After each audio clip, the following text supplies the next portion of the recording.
Bapak Ibu yang dikasihi Tuhan, Shalom, selamat malam semua. Ya, saya bersyukur untuk kesempatan ini sekaligus memohon maaf untuk keterlambatan ini ya. Very bad image, pertama kali datang melayani di satu gereja. Saya tidak membayangkan dari Bekasi itu kalau hampir 2 jam ke tempat ini ya. Aduh ya, jadi sepanjang jalan itu macet, saya hanya buka tadi siang, di mana semua lancar, itu takes time 45 menit. Ternyata 1,5 jam pun tidak cukup ya, dari 5:30 lebih 5 menit. Bapak Ibu bisakah saya dimaafkan? Kalau tidak bisa dimaafkan ya tidak apa-apa, ada yang boleh ganti. Saya berharap dari senyum Bapak Ibu Saudara ikhlas ya. Waduh bahasanya boleh memberikan maaf. Mari Bapak Ibu, saya mengajak kita setelah kita tadi menaikkan beberapa pokok doa, kita merenungkan bagian firman Tuhan. Mari jemaat sekalian kita tundukkan kepala, sekali lagi boleh mohon pertolongan Tuhan, kita berdoa. Bapa di dalam surga, kami sungguh bersyukur bahwa kami selalu melihat Tuhan mengirimkan tidak banyak orang, tetapi selalu saja ada orang-orang yang Tuhan gerakkan untuk bersama-sama sehati berseru memohon belas kasihan Tuhan untuk pekerjaan Tuhan, untuk pelayanan Tuhan di gerejamu bahkan di luar gereja kami, yaitu orang-orang yang rindu berdoa sama seperti malam hari ini Tuhan. Kami bersyukur Tuhan bahwa kami tidak dilewatkan dari anugerah kesempatan untuk berdoa. Bukan karena Tuhan membutuhkan kami, tapi Tuhan menarik kami berbagian di dalam hak istimewa ini Tuhan. Dan kami berdoa berkatilah jemaat-Mu Tuhan, gerejamu. Terus ada orang-orang yang mengandalkan Tuhan, memberikan ruang seluas mungkin, yaitu Tuhan berkarya lewat doa kami, lewat pengharapan kami dalam doa, penantian kami dalam doa. Terima kasih Tuhan, Engkau sungguh baik. Dan Tuhan, kami berdoa, biarlah Tuhan sekali lagi juga memberkati kami lewat perenungan firman-Mu. Berkatilah kami Tuhan, jam di depan kami gunakan untuk merenungkan kasih-Mu, panggilan-Mu, kebenaran-Mu. Dan kami umat-Mu dihiburkan dan ditegur sekali lagi oleh kebenaran firman Tuhan. Dalam nama Tuhan Yesus kami berseru, kami berdoa. Amin. Bapak Ibu, mari kita buka bagian firman Tuhan. Dari bagian firman Tuhan di Lukas. Lukas pasalnya yang kelima, ayat 1 sampai dengan 11, Bapak Ibu Saudara. Tema kita pada saat ini, malam hari ini adalah disciple, murid. Saya membawa kita membuka bagian firman Tuhan ayat 1 sampai dengan ayat 11. Lukas pasalnya yang kelima, bagaimana Tuhan merubah beberapa orang murid dari seorang kumpulan orang penjala ikan menjadi penjala manusia. Saya akan bacakan bagian ini. Lukas 5 ayat 1 sampai 11. Pada suatu kali Yesus berdiri di pantai Danau Genesaret, sedang orang banyak mengerumuni dia hendak mendengarkan firman Allah. Ia melihat 2 perahu di tepi pantai, nelayan-nelayannya telah turun dan sedang membasuh jalannya. Ia naik ke dalam satu perahu itu, yaitu perahu Simon, dan menyuruh dia supaya menolakkan perahunya sedikit jauh dari pantai. Lalu ia duduk dan mengajar orang banyak dari atas perahu. Setelah selesai berbicara, ia berkata kepada Simon, bertolaklah ke tempat yang dalam dan tebarkanlah jalamu untuk menangkap ikan. Simon menjawab, Guru, telah sepanjang malam kami bekerja keras dan kami tidak menangkap apa-apa. Tetapi karena engkau menyuruhnya, aku akan menebarkan jala juga. Dan setelah mereka melakukannya, mereka menangkap sejumlah besar ikan sehingga jala mereka mulai koyak.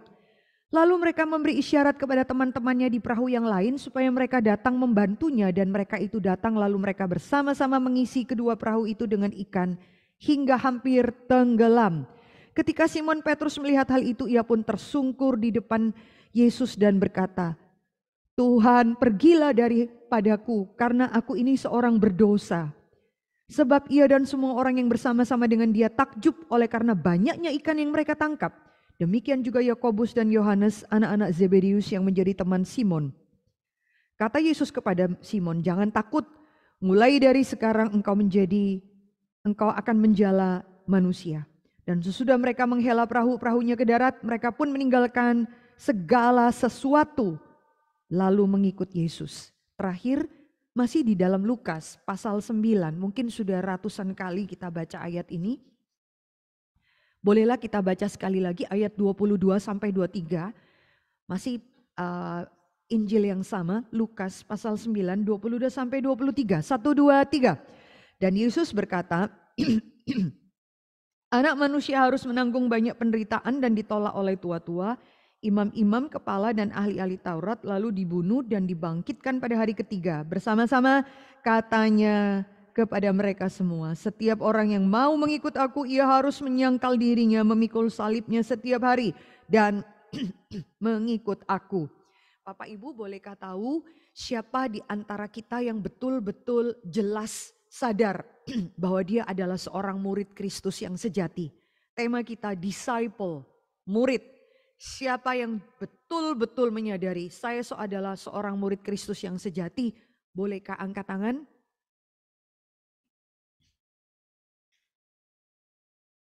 Satu, turun lagi Bu. Kenapa? Dua, oh OTW. Dua saja kah? Oke, kalau gitu saya tanya pertanyaan kedua.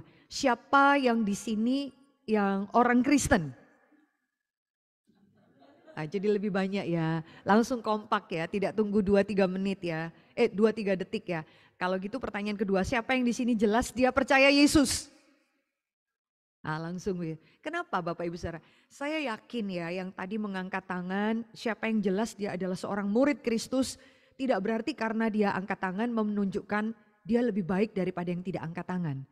Tidak sesederhana itu, tetapi ini seperti tes ombak ya, untuk sedikit membuat kita tuh mikir, kenapa ya kalau saya dipanggil kamu murid tidak? Kita mikir-mikir, gua murid bukan ya? Karena tanpa kita sadari ya, coba Bapak Ibu jujur, kenapa kita agak kaget, mungkin karena ya Ibu tanyanya pertanyaan pertama sih. Ya, coba dibalik, bisa jadi ya. Kaget juga, nggak biasa, siapa nih pembicara udah terlambat masih nanya-nanyain kita lagi. Langsung aja lah ke poinnya, lu mau ngomong apa misalnya ya. Bapak Ibu, kita tanpa kita sadari ya, di bawah sadar kita itu ada satu pengertian bahwa percaya Yesus, it is easier, lebih mudah daripada jadi seorang murid. Tanpa kita sadari ya mungkin ya. Atau jadi seorang Kristen itu panggilan lebih mudah diterima daripada panggilan murid. Tanpa kita sadari kita itu ada satu pemikiran bahwa possibility orang itu bisa jadi Kristen loh. Tapi ada yang bilang OTW sedang menjadi murid ya, OTW-nya nggak tahu dari mana, kayak mungkin tadi penginjil GI Philips, ibu ada di mana gitu ya, OTW-nya ada di apa, masuk tol, aduh 1 jam lagi ya. OTW bisa OTW dari kamar mandi, bisa jadi ya, itu kan juga OTW gitu loh, lu ngomongnya apa. Nah Bapak Ibu, ada yang saya orang Kristen, jelas saya angkat tangan, itu lebih mudah daripada ditanya kamu murid tidak? Ya, tanpa kita sadari, kita memberi pengakuan jadi orang Kristen itu lebih mudah daripada jadi seorang murid. Kita itu ada dualisme bahwa tanpa kita sadari ada gambaran, oh ini orang Kristen, tabel orang Kristen di sini. Tapi tabel murid itu di sini, dan saya sedang proses dari sini pergi ke sana, misalnya demikian. Atau ada tanpa kita sadari pilihan dualisme bahwa jadi murid Kristus itu adalah pilihan. Tidak semua bisa jadi seorang murid. Bapak Ibu saudara, tidak, no way. Alkitab tidak pernah mengatakan demikian. Karena Alkitab itu selalu, kalau Bapak Ibu lihat catatan Injil itu konsisten. Panggilan untuk mengikut Yesus, panggilan orang-orang itu percaya pada Yesus yang sungguh-sungguh percaya, pasti dia juga seorang murid. Tidak ada multiple choice. Kalau saya Kristen, itu saya boleh pilih-pilih, ragu-ragu jadi murid, tidak. Seorang yang percaya Kristus sungguh-sungguh, seorang Kristen sejati, dia pasti seorang murid. Bapak Ibu, kita percaya Yesus itu panggilan murid, itu adalah panggilan, bukan pilihan nanti atau bahkan mungkin OTW, tidak Bapak Ibu Saudara. Itu adalah panggilan jelas, karena kita itu percaya Tuhan tujuannya jelas, bukan masuk surga Bapak Ibu Saudara. Kita bukan diiming-imingin nanti masuk sorga. Jadi orang-orang itu yang berharap nanti di kelak sorga, di kekekalan. Ya saya masuk sorga, tidak. Kalau hidup kita cuman mikir masuk sorga, aduh miskin sekali Bapak Ibu Saudara. Hidup kita tuh tidak merasakan sukacita kekekalan di planet bumi yang sementara. Menakutkan sekali. Kalau kita pikir cuman masuk sorga, kita jadi orang Kristen yang miskin. Karena kita jadi orang Kristen mungkin yang egois. Pokoknya gua masuk sorga, hidup sesuka-suka saya lah. Keputusan sesuka-suka saya. Tetapi hidup panggilan kita percaya Yesus itu tidak sesederhana langsung masuk sorga. Tetapi apa? Panggilan untuk menjadimu murid di dalam dunia yang sementara ini ya. Kita menikmati di proses Tuhan, dibentuk Tuhan sampai satu kali muka dengan muka kita bertemu Tuhan di sorga. Kalau Anda dan saya tidak terbiasa di dunia yang sementara di planet bumi ini, dibentuk jadi seorang murid, sampai surga pun Anda dan saya kesepian. Bisa mengikuti mau saya? Di sorga pun kita tidak bahagia. Kayak seorang anak kecil yang tanya, Lause di sorga kita ngapain? Lause nggak tahu sayang, yang pasti kita ketemu Tuhan. Aduh sukacitanya luar biasa. Tapi Alkitab kasih clue sedikit, kita nyanyi tuh nggak ada habis-habisnya. Joy, worship him ya. Apa anak domba Allah yang disembelih. Dia bilang, ya cuma gitu doang. Ya nggak seru Lause. Terus dia balik tinggalin kita. Kita kan ketawa kan. Nggak seru. Kenapa kita bisa berpikir demikian? Karena memang di tengah-tengah dunia yang sementara ini taste kita itu tidak dilatih untuk menikmati sorga. Maka ada PR yang besar yang Tuhan izinkan. Gak tahu berapa lama Anda dan saya dititipkan Tuhan di planet bumi ini. Tetapi planet bumi adalah satu perjalanan kita memiliki hati seorang murid. Sehingga waktu kita di sorga itu sukacitanya luar biasa. Bapak Ibu panggilan murid itu panggilan yang serius sekali. Alkitab tidak pernah memberikan multiple choice. Karena waktu Yesus naik ke sorga itu ada amanat agung. Terlalu agung. Panggilannya otoritas seluruh bumi. Bukan daerah Yerusalem saja. Yesus katakan pergilah ke seluruh bangsa. Ya, ke seluruh dunia. Dan jadikanlah seluruh bangsa itu semua bangsa muridku. Otoritasnya seluruh bumi. Bukan jadikanlah daerah di Yerusalem, Yudea, Samaria. Yesus perintahkan seluruh bumi. Jadikan apa? Percaya Yesus? Tidak. Jadikan apa? Murid. Kita dipanggil itu jelas untuk menjadi seorang murid. Bapak Ibu tahu seriusnya di dalam catatan Alkitab. Di dalam catatan Injil, kata matetes itu diterjemahkan disciple ya. Disciple dan menariknya bahasa itu Inggris itu menerjemahkan matetes murid itu dengan disciple, bukan student loh. Bukan student. Ya, murid bisa diterjemahkan student, tapi pakai apa? Disciple. Karena apa? Disciple itu akar kata dari bahasa Yunani untuk apa? Disiplin. Akar katanya di situ. Bukan just student yang kamu datang and then siang nanti jam 12 siang kamu pulang. That is just student. Apa? Transfer knowledge. Just a matter of thought, pikiran. Tetapi menjadi disciple, murid. Itu sesuatu yang sangat serius sekali. Sehingga J.I. Packer memberikan satu pengertian. Kalau bahasa sederhanakan murid itu adalah seorang yang percaya, yang mengikut Yesus, yang siap seumur hidupnya untuk didisiplin. Itu baru namanya disciple. Dia mengerti, dia merelakan sepanjang hidupnya itu didisiplin. Dan Anda dan saya tahu ya, kata disiplin itu alergi bagi kita sekarang. Capek kita mikirnya disiplin itu gambarannya apa? Dipukul, dihukum, digebukin, ditegur. Disiplin. Kita nggak ngerti bahwa kata istilah disiplin itu bukan cuma pukulan, tongkat. Tapi bicara mengenai apa? Teguran, bicara mengenai instruksi, bicara mengenai relasi seperti seorang bapak menegur anak-anaknya. Kata Amsal itu demikian. Make them your disciple. Jadikan anak-anakmu itu murid-muridmu. Ada relasi seperti ayah dengan bapa. Itu relasi yang indah Bapak Ibu. Di dalam catatan Injil itu PB saja Perjanjian Baru mencatat 269 kali kata matetes. Disciple, disciple, disciple, disciple. Banyak kali. 269. Kata Christian just only 3 kali ya. 3 kali kata Christian diterjemahkan Kristen ya di dalam bahasa kita itu hanya 3 kali. Orang percaya, believers just only 2 kali Bapak Ibu Saudara. Tapi matetes, matetes, matetes, murid, murid, murid. Itu kata-kata yang diulangi Bapak Ibu Saudara. Kalau kita lihat konteks yang pasal 5 tadi kita baca. Pertemuan Yesus dengan murid-murid yang pertama kali. Kita tahu prinsip menjadi murid itu pertama kali dimulai dengan apa? Panggilan. Panggilan bukan dimulai dari kita yang memanggil, Tuhan jadikanlah aku murid-Mu. Tidak. Panggilan pertama kali diberikan oleh Tuhan. Waktu kita menjadi murid itu kita tahu inisiatif sama sekali bukan dari diri saya. Ya tidak pernah Simon itu mengatakan, guru masuklah di dalam perahuku. Tidak, mereka udah keletihan, very tired, sudah gulung jalannya. Karena semalam-malaman tidak mendapat ikan. Yesus inisiatif langsung masuk ke dalam perahu mereka. Mereka kebingungan, siapa ini? Strangers masuk di dalam perahu kami. Lalu perintahkan bertolaklah ke dalam. Lalu mereka mentaati dalam kebingungan. Di tengah-tengah itu Yesus mengajar orang yang ada di dalam pinggir pantai. Selesai mengajar, Yesus langsung berkata pada Simon, bertolaklah lebih dalam lagi. Saudara melihat Petrus tidak pernah mengundang Yesus masuk ke perahunya. Jadi seorang murid itu harta yang terbesar Bapak Ibu Saudara. Dimulai dari inisiatif Tuhan, bukan kita. Panggilan dimulai dari Tuhan. Panggilan Tuhan memanggil murid-murid, kumpulan orang-orang yang keras kepala. Kumpulan orang-orang yang Bapak Ibu lihat itu nelayan, orang-orang yang gak sekolah. Zaman itu boleh sejajar dengan gembala. Walaupun gembala lebih miskin karena mereka tinggal di padang gurun. Tetapi abis gembala yang lebih keren dikit di atas gembala itu adalah apa? Nelayan.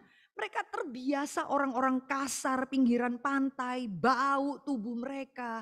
Mereka orang-orang yang tersengat matahari kedinginan, orang-orang bukan orang sekolahan. Bapak Ibu, panggilan Tuhan untuk orang-orang yang tidak berdaya, orang-orang lemah, orang-orang yang lambat belajar ya. Yang tidak berguna. Tuhan tidak memanggil orang-orang di sinagog, di bait Allah, kelas-kelas master kelas orang-orang yang cendekiawan, Farisi, ahli-ahli Taurat. Tidak.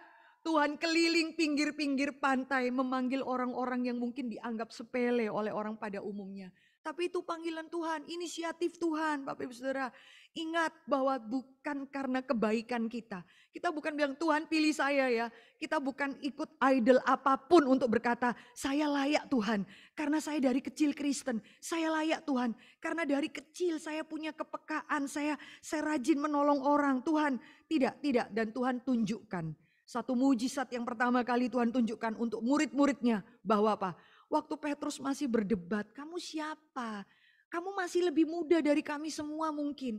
Lalu kamu siapa? Kamu bukan nelayan, kami nelayan. Dan dia masih berdebat dengan Yesus.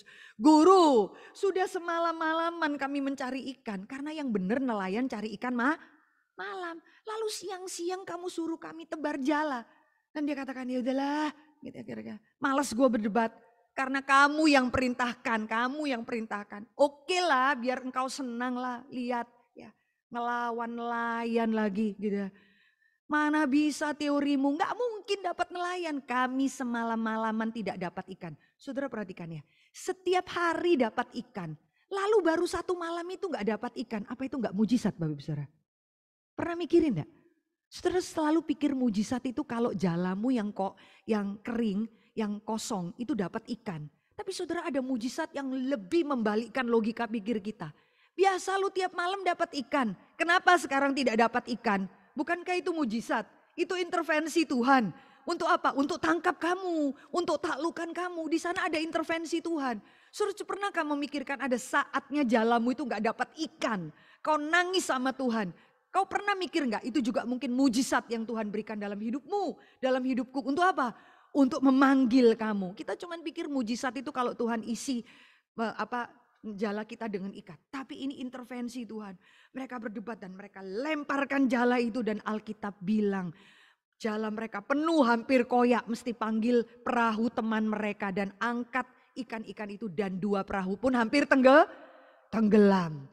Bapak Ibu Saudara, panggilan Tuhan. Dan saudara prinsip pertama jadi seorang murid, ceklah. Saudara jelas gak Tuhan yang panggil saya dalam seumur hidup saya. Beberapa bukan dari keluarga Kristen. Beberapa orang Kristen seperti saya dari kecil Kristen. Merasa udah Kristen, rumah saya dipakai gereja Bapak Ibu Saudara. Papa saya hamba Tuhan. Ya, saya sampai tidak sadar saya sendiri tersesat di dalam kekristenan saya. Saya rasa sudah jadi Kristen, saya melayani Tuhan, papa hamba Tuhan, kami berkorban. Ya nggak punya gereja, kamar kami dipakai untuk kebaktian, jam 4 pagi dibangunin papa buat atur kursi, sombong rohaninya dan jengkelnya luar biasa sama Tuhan. Kau merampas hakku masa kecil gitu ya kira-kira. Gara-gara papa waktu itu. Tapi waktu itu Tuhan tunjukkan kamu yang merasa Kristen dari kecil. Kamu justru paling kasihan.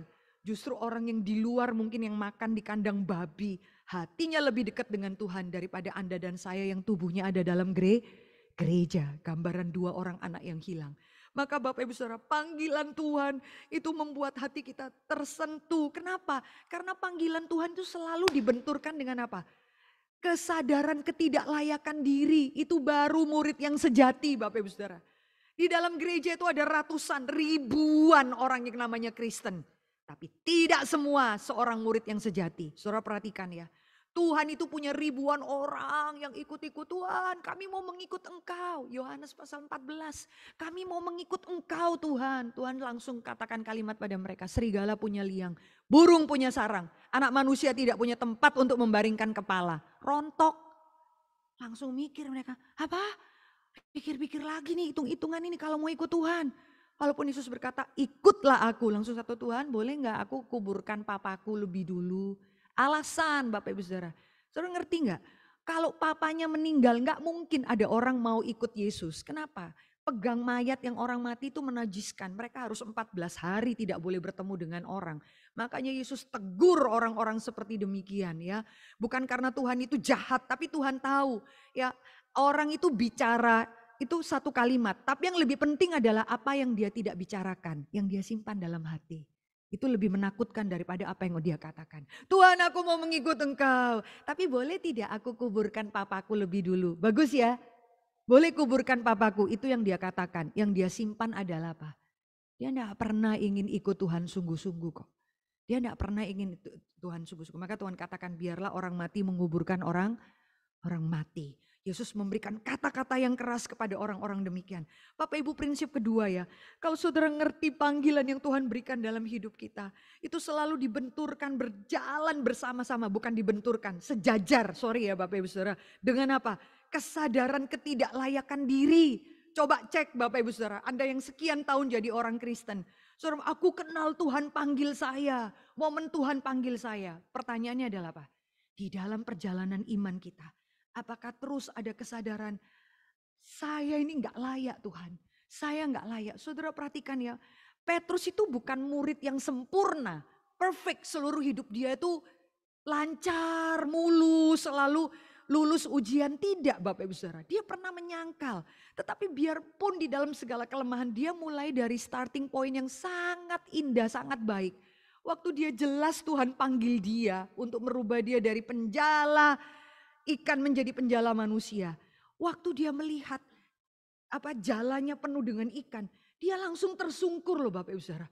Dia langsung tersungkur dan dia mengeluarkan satu kata-kata, Tuhan pergilah daripadaku karena aku ini seorang berdosa. Ini tanda murid Bapak Ibu Saudara. Coba saudara cek, begitu banyak orang Kristen tanpa kita sadari KTP kita Kristen, tapi hati kita bukanlah seorang murid di hadapan Tuhan. Ceknya adalah apa? Saudara punya ruang tidak untuk menyadari sepanjang umur hidup kita ini bukan cuma di titik awal, pertengahan sampai titik akhir hidup kita ini adalah satu kesadaran Tuhan, saya ini orang yang tidak layak, tidak berguna Tuhan. Bapak Ibu banyak orang Kristen bukan murid yang sejati, tanda kutip ya. Karena apa? Karena mereka mengikut Tuhan itu tidak menyadari bahwa diri mereka itu tidak layak di hadapan Tuhan. Makin tahun ikut Tuhan, makin tahun ikut Tuhan. Mereka cuma tertarik berkat-berkat Tuhan. Mereka cuma mencari Tuhan berkati saya. Ya kalau anak sakit bergumul tolong doakan anak saya. Suami kecelakaan pikirnya Tuhan tolong suami saya. Sakit kanker Tuhan sembuhkan saya sakit kanker. Waktu sakit deket sama Tuhan. Waktu sembuh kanker lupa sama Tuhan. Ya waktu makin sakit, saya ingat ya waktu suami saya sakit kanker itu ya. Saya sulit sekali beritahu pada dia bahwa dia sudah stadium akhir. Suami saya itu bingung, saya mau ngomong itu 3 hari bingung. Cuman dia katakan demikian, kamu kenapa 3 hari ini lebih rohani dari biasanya? Saya malu sekali saudara, kenapa? Hampir tiap malam saya berdoa, tunggu dia tidur, saya menangis di hadapan Tuhan. Tiba-tiba dia kaget malam liatin saya, kenapa ngomong. Dia tanya, kenapa kamu lebih rohani beberapa hari ini ya? Saya sampai malu sama Tuhan. Saya pikir Tuhan, saya ini ya iblis itu menuduh dalam hati saya. Kamu itu cari Tuhan kalau ada butuhnya aja. Coba kalau suamimu nggak sakit. Kamu punya hati berdoa seperti ini tidak? Tidak Tuhan. Saya harus mengakui saya ini banyak kali. Saudara tahu tidak, kita tuh banyak sekali dalam hidup kita itu orang-orang yang manipulate banyak hal. Berkat Tuhan itu lebih kita cari daripada pemberi berkat itu. Tapi murid sejati tidak.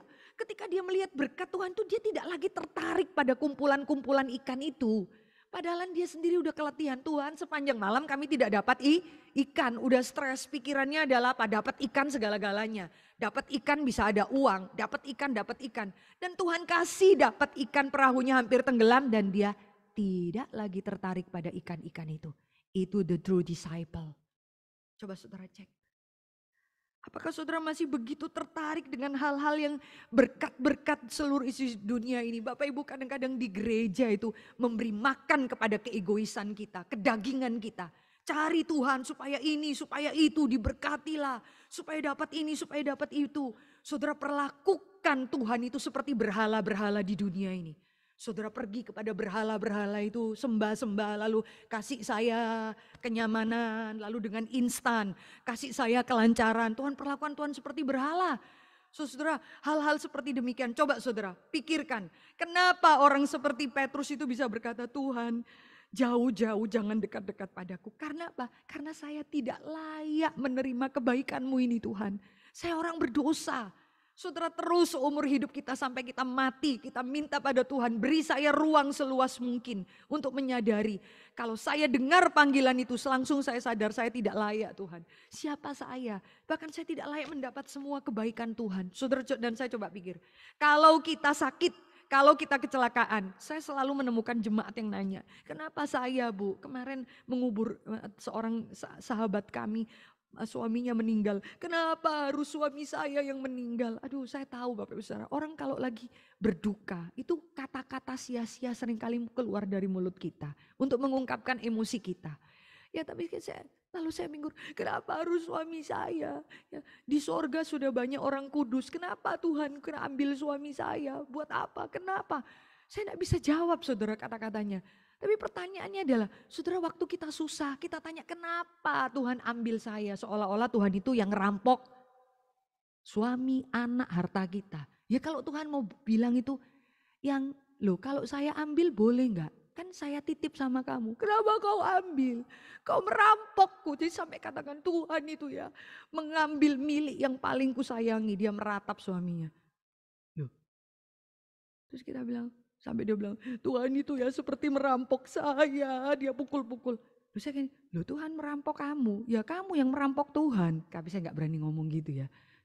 Saya diem aja, dia butuh waktu berduka, lamentation.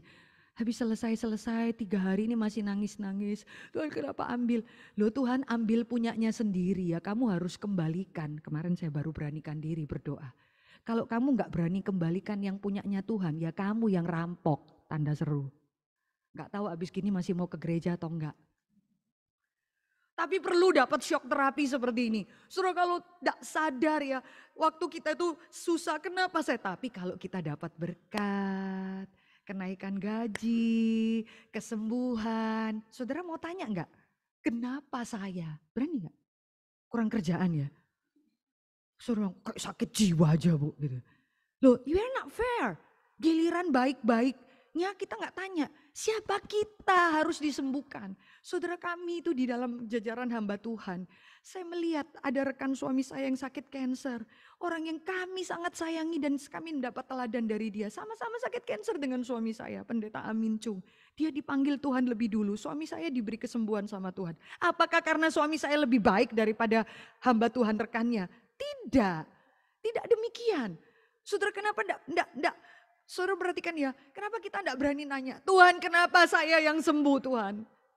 Pertanyaan adalah apa? Siapa saya harus diperlakukan baik oleh Tuhan? Saudara pikir ini dalam kehidupan kita. Supaya Anda dan saya menjadi orang-orang yang tahu berterima kasih di tengah-tengah dunia ini. Segala kebaikan Tuhan. Kita tidak pernah memikirkan dari bagian itu. Maka belajarlah untuk melihat Tuhan lebih daripada berkat-berkatnya. Bahkan kalau saudara mendapat berkat dari Tuhan pun saudara harus lihat Tuhan. Kau berikan kepada orang-orang yang sebetulnya tidaklah tidak layak. Saya tidak layak mendapat suami begitu baik pada saya. Saya tidak layak mendapat anak-anak yang begitu sabar mendengarkan cerewetnya saya. Saya sebenarnya tidak layak Tuhan boleh mendapat panjang umur dan menikmati anak-anak yang baik. Saya kemarin ya ketemu dengan seorang AI yang cinta Tuhan 88 tahun. Dia bilang doa itu katanya sudah lupa-lupa. Tapi saya terharu doa itu masih ingat. Tuhan aku sudah kelamaan di dunia ini Tuhan. Ya, sudah banyak lupa-lupa. Dia bilang Tuhan aku terima kasih aku gak lupa Tuhan. Terus dia bilang tapi kalau aku sampai lupa pun. Karena kadang-kadang menuju demensia ya. Aku tahu Tuhan gak akan lupa aku. Terima kasih Tuhan, terima kasih. Aku sudah kelamaan di dunia ini Tuhan, terima kasih. Boleh panggillah aku pulang. Terus aku bilang, Mami, Mami yang doa. Gitu. Tuhan, dia bilang gitu, lucu ya. Orang zaman dulu itu kalau ngomong sama Tuhan tuh deketnya loh. Tuhan, kayak ngomong sama orang di sebelahnya. Lama aku, terima kasih, aku enggak minta ini Tuhan kasih. Beda ya. Beda ya tuh Bapak Ibu Saudara ya. Maka Bapak Ibu kedua ya, jelas panggilan. Peliharalah, mintalah ketidaklayaan. Itu tanda true disciple. Lalu apa? Komitmen mengikut Tuhan. Mengikut Tuhan. Saudara murid-murid ini Tuhan katakan. Karena itu ikutlah aku. Saudara ikut aku. Itu hanya ada di dalam Alkitab. Agama-agama lain, tokoh-tokoh agama itu mengatakan ikutlah ajaranku, ikutlah perintahku, ikutlah tips-tips aturan yang aku buat. Yesus tidak membawa Anda dan saya itu ikutin seluruh hukum-hukum. Yesus katakan apa? Ikutlah aku. Yesus panggil murid itu 3,5 tahun mereka dipanggil keluar, tinggalkan keluarganya. Untuk apa? Untuk mengikut Yesus. Bapak Ibu, disciple zaman itu beda dengan sekarang. Disciple sekarang itu lebih cenderung student, datang pagi, siang pulang. Disciple zaman Yesus, mereka harus ikut gurunya, bahkan berpakaian mirip gurunya, tinggal dalam komunitas, melayani bersama-sama, makan, minum, tidur, ya, mengamati gurunya itu seperti apa, Bapak Ibu Saudara. Jadi hidup di dalam komunitas itu, memberi diri, tujuannya jelas. Yesus panggil mereka untuk menjadi penjala manusia dan tuntut apa? Totalitas. Tinggalkan semua untuk mengikut Yesus. Tuhan minta totalitas dari hidup Anda dan saya. Maafkan seringkali Anda dan saya mengikut Tuhan itu. Kalau boleh Tuhan ada yang saya simpan untuk diri saya. Menarik ya. Ketemu seorang kaya, Yesus langsung bilang juallah hartamu lalu ikutlah aku. Jual hartamu, kasih sama orang miskin, ikut aku. Dia langsung tidak mau ikut Tuhan. Apakah Tuhan itu paranoid lihat Anda dan saya punya uang banyak? Punya harta? Tidak. Karena setelah cerita itu langsung masuk ke dalam cerita Sakeus. Sakeus uangnya banyak. Tuhan gak pernah kutik-kutik uangnya. Tuhan gak bilang Sakeus, sudah ya kamu ikut saya jual uangmu. Gak bilang demikian. Kenapa? Tuhan gak perlu minta. Karena Tuhan tidak minta pun Sakeus langsung bilang apa? Tuhan, separuh hartaku akan aku jual. Aku berikan pada orang miskin. Kalau ada orang yang pernah aku tipu, aku ganti 3 atau 4 kali lipat. Karena Tuhan tahu dia tidak pernah hatinya menggenggam pada uang. Yang sana harus dikorek. Kenapa? Karena itu berhalanya. Bapak Ibu perhatikan ya, ada banyak berhala dalam kehidupan kita.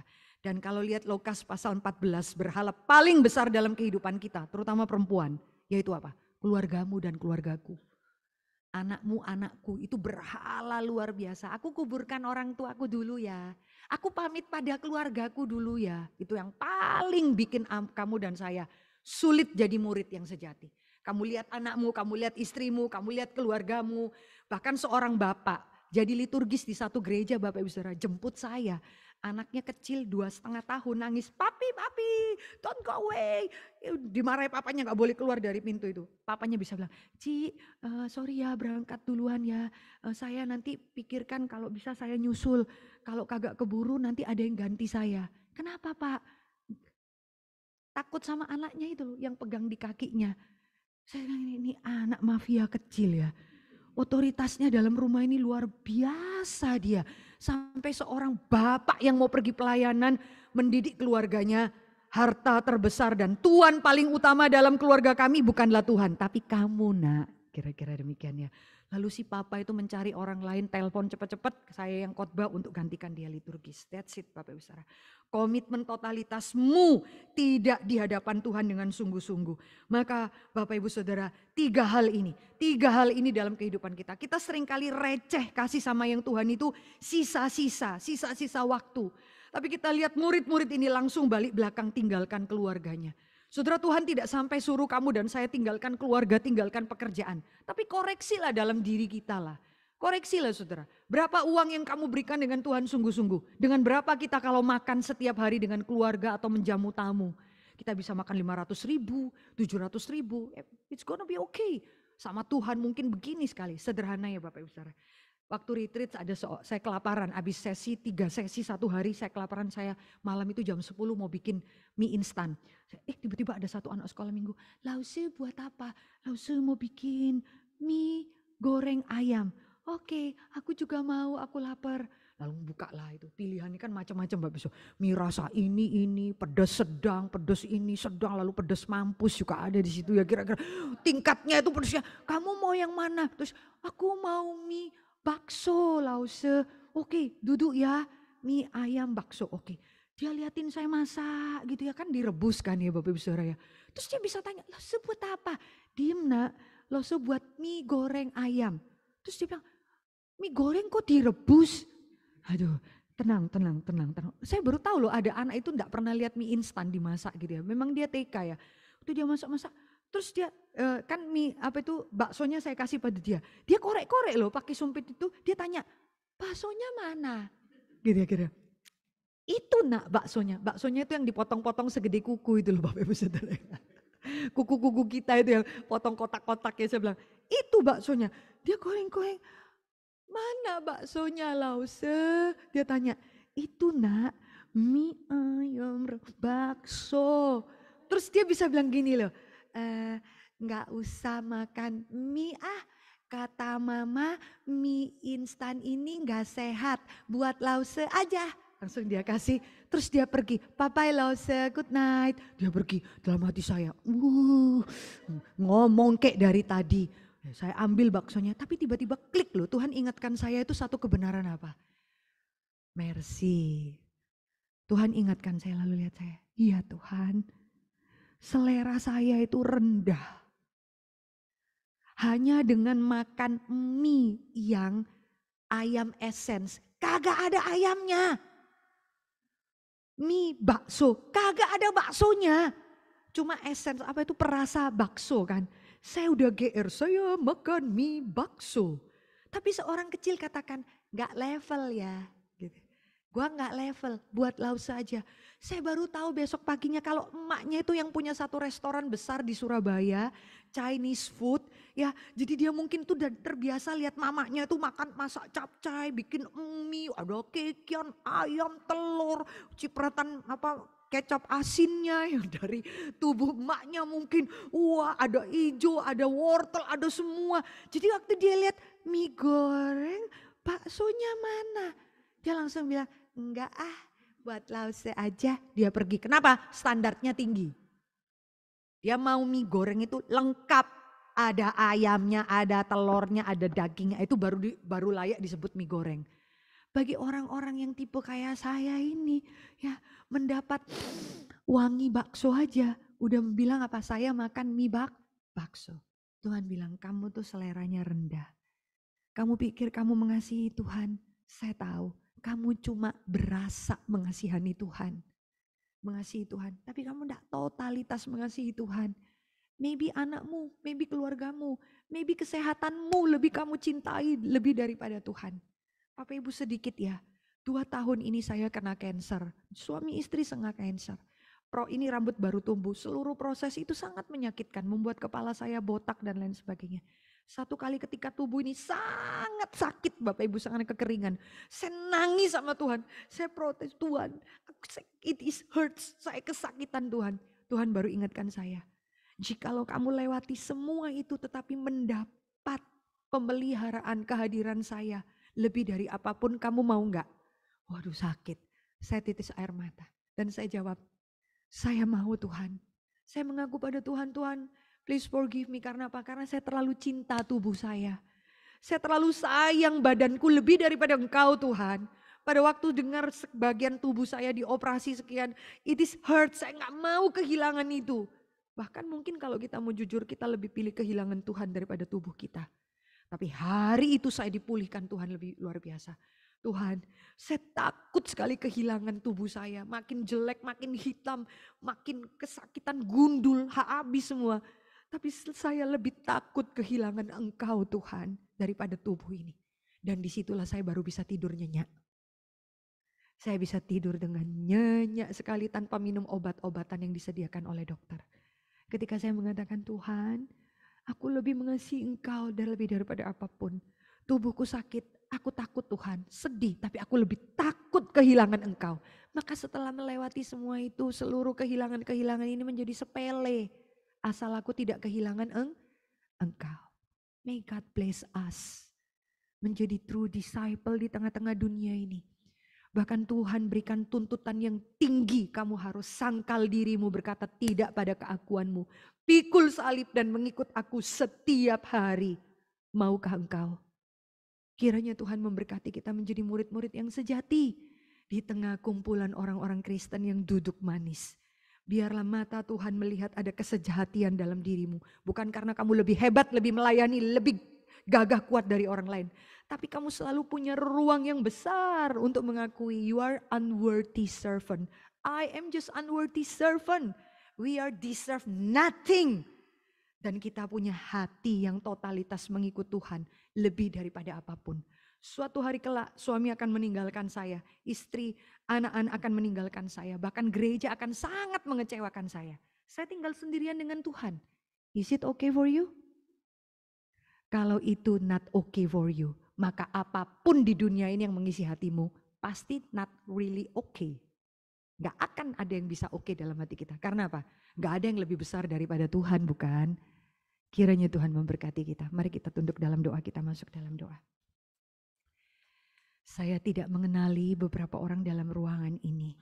Tapi jikalau ada seorang hamba Tuhan dalam ruangan ini, bolehkah menutup kita dalam doa, mendoakan setiap jemaat yang adalah milik Tuhan dan menutup firman Tuhan. Mari kita arahkan hati di hadapan Tuhan.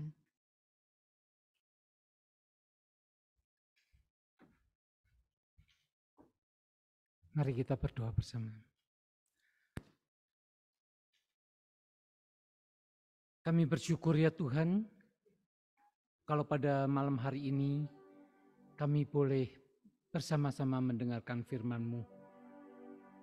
Kami boleh diajar kembali, kami boleh dengar-dengaran akan suara Tuhan. Biarlah hidup kami boleh senantiasa diperbarui oleh Tuhan, baik yang ada di tempat ini maupun yang secara online. Tuhan, Kau tahu kebutuhan setiap kami, yaitu adalah Engkau sendiri. Ajar kami Tuhan untuk menjadi murid yang sejati. Kami berdoa untuk hamba-Mu, Bu Mercy Matakupan yang sudah Tuhan pakai pada malam hari ini. Biarlah Tuhan memberkati kesehatannya terus, juga untuk suaminya. Tuhan berikan kekuatan kesehatan untuk terus boleh dipakai oleh Tuhan. Melayani Tuhan dimanapun, sesuai dengan ladang yang Tuhan sudah panggil untuk hamba-hamba-Mu ini. Kami juga menyerahkan ya Tuhan untuk jemaat-Mu yang dalam kondisi lemah tubuh, dimanapun mereka berada. Tuhan topanglah, jamah sembuhkan bagi jemaat kami yang harus cuci darah, yang ada rencana transplantasi, bagi mereka yang pasca operasi jantung, bagi mereka yang saat ini justru sedang berduka oleh karena ibu yang terkasih Tuhan panggil. Kami berdoa supaya Tuhan memberikan kekuatan penghiburan. Juga untuk suami yang sedang berduka, untuk anak-anak yang sedang berduka. Tuhan, Engkau berikan penghiburan ekstra. Kami juga menyerahkan untuk seluruh proses di dalam prosesi-prosesi yang masih harus dijalankan. Baik itu untuk tutup peti, baik itu untuk kremasi. Tuhan berkati semuanya. Kami juga menyerahkan untuk jemaat-Mu yang saat ini dalam kelemahan tubuh, bahkan harus terbaring sekian lama di tempat tidur. Tapi Tuhan, Engkau tidak pernah meninggalkan mereka, karena Tuhan sungguh menjadi milik mereka. Terima kasih Tuhan untuk malam ini. Tuhan pakai setiap kami menjadi alat di tangan-Mu. Terpujilah Engkau Tuhan. Di dalam nama Tuhan Yesus kami berdoa. Amin.